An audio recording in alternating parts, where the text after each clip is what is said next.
Welcome. I am elated to be joining you at long last for another Nutribyte. And it's pretty fitting. Today I am eating some incredibly wonderful sushi as I ponder omega-3 and omega-6 fatty acids. Sushi being a really great source of omega-3 fatty acids. This nutrition tip is fittingly called Do It in Threes, where we'll talk about omega-3 fatty acids being an incredibly important source of fat, but also their counterpart, omega-6 fatty acids, being essential. So these are the two essential fats that we consume in our diet. We absolutely have to have them. Their longer names are linolenic and linoleic acid. And in a minute, we'll look at a really cool image of linolenic acid, omega-3, my favorite. These are also often termed PUFAs, or polyunsaturated fatty acids, because they have a lot of double bonds in their long hydrocarbon chain, therefore putting a lot of kinks into them. And we often see them in kinky places like fish in cold water, where they need to have membranes that stay fluid despite the very, very cold temperatures. So here you see our alumnus, Pat Rogers, with a cold water fish that is likely highly rich in omega-3 fatty acids.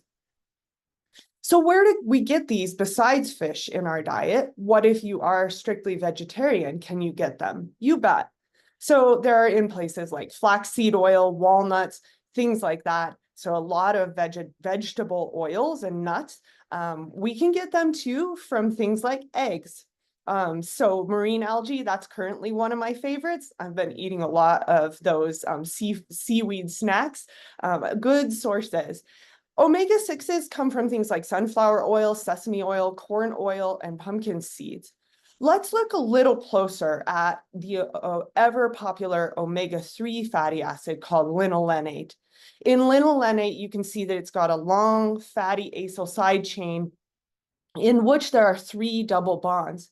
Sometimes we write this in a really funky, cool way where we say that there's an 18 carbon long chain with 3 double bonds. The bonds take place between carbons 9, 12, and 15. And you can guess that if this is an omega-3 fatty acid, then an omega-6 fatty acid looks similar, except for that in the omega-6 fatty acid, linoleic acid, only has 2 double bonds instead of 3. And rather than the final double bond taking place 3 away from the terminal carbon, it takes place 6 away from the terminal carbon. So that's where that shorthand notation comes. You can see that it is very unsaturated, very kinky in the chain. And I like to think about linolenate and linoleate, omega-3 and omega-6, having a really cool dance that they do with one another. That dance is multidimensional and very, very complicated. We get good things from both omega-6 and from omega-3, and in our bodies, they interplay with one another in very complex ways. They are precursor metabolites to important molecules. Omega-6 is a precursor metabolite to something called arachidonic acid. Arachidonic acid is a precursor to eicosanoid synthesis. Eicosanoids are sometimes given a bad rap. They are things like prostaglandin and thromboxanes. That might not mean a lot to you, but when I say that they are one of the enzymes on the pathway to making these things is called COX-2, and we often take things like Advil, ibuprofen to inhibit the synthesis of these molecules. Yes, they are inflammatory. So there's a complex situation in which we're playing a game of sometimes wanting to inhibit the production of arachidonic acid. Now, on the flip side, omega-3s are precursor metabolites on the pathways to something called EPA and DHA. EPA and DHA are sometimes thought about superheroes. They do have really, really important roles. And so we see omega-3s being essential in things like brain and eye development. They are they have been touted at times as antidepressants. We understand that there's a lot of complexity in that relationship, but we still do recognize that omega-3s likely are very helpful with things like depression and have been implicated as assistive in things like ADHD, which I think we hear an awful lot about right now. We also recognize omega-3 is playing a really helpful role in preventing cognitive decline. So things like Alzheimer's and being anti-inflammatory. In fact, it is anti-inflammatory along the same pathway that produces arachidonic acid, or some of the prostaglandins and thromboxanes that are produced from arachidonic acid. So that's why I say omega-3 and omega-6 are in this very intimate dance with one another. And I'll be honest, I really like the way in which this article in the journal Nutrients treats this relationship and helps us understand the complexities of this relationship. One thing that's really important to note is that in a traditional American diet, we tend to get a lot more linoleic acid or omega-6 than omega-3. There's a lot of reasons for that, but I'm always thinking about how can I get a more even ratio of these truly amazing, helpful molecules.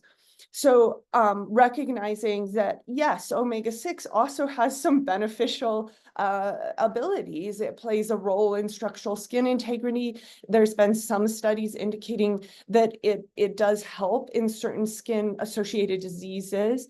It supports the clearance of what we sometimes call bad cholesterol, though that is also more complicated than it seems. But those of you who watch your LDL levels will be interested in knowing that getting the right ratio of fats, yes, fats in your diet can really be helpful there. We also recognize that in some cases, omega-6 may be implicated in migraines. So sometimes thinking about getting a little bit more omega-3, a little bit less omega-6, if you have trouble with migraines, can be a helpful thing to think about. And omega-6s, as we said, do play a role in inflammation, but hey, don't forget that these pathways that create eicosanoids also are important in things like skeletal muscle growth and clotting. And so we can't ignore that there are important eicosanoids. And so just in aiming to inhibit their production is not the route to success either. Okay, so we need omega-3s, we need omega-6s. We should think about getting those in our diet, and we should think about getting even amounts of those in our diet. And so I have a recipe that I want to share today, and that recipe is for, it's a fish recipe for walnut and pecan crusted cod with blueberry gorgonzola arugula salad. And I'm going to make sure to share this more freely on the associated materials with the YouTube video, but I'll also bring it up here just for us to enjoy together for a moment, where you can see that I start by preparing the cod, grinding the pecans and walnuts, and getting those into a batter around the cod, and then tucking that in the oven and preparing that while I make the salad with arugula, gorgonzola, and blueberries. Lots of other nutrients in there besides your omega-3, omega-6 fatty acids, but certainly one that does contain those and feature those. All right, that's a wrap.